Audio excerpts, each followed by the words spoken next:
नमस्कार, मैं रघुवीर सिंह रेखा ठाकुर की लिखी थी कविता जिसका शीर्षक है साकी। तुझे सुनाना चाहगा।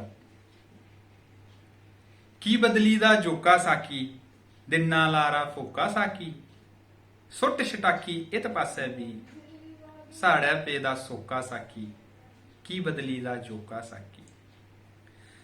जाम सजाई किते शारे, रिंद रजाए गल गल सारे, आवी तेरी मेदा आया, गाकी बिंद भलोका साकी, की बदली दा जोका साकी, दिना लारा फोका साकी।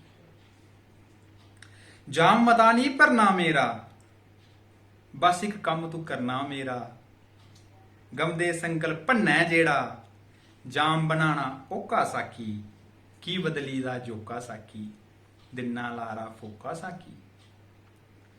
इस मैं खाना मरना मैं तां, दुख दस किन्ना जरना मैं तां, जख्म दुखा लै रोज कै मेरे, चेते आला टोका साकी, की बदली दा जोका साकी, दिना लारा फोका साकी।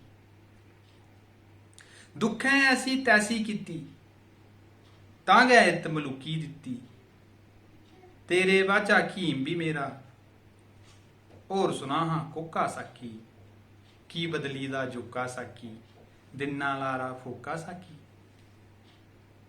की बदली दा जोका साकी, दिना लारा फोका साकी, सुट छटाकी इत पासे भी साड़े पेदा सोका साकी, की बदली दा जोका साकी, दिना लारा फोका साकी।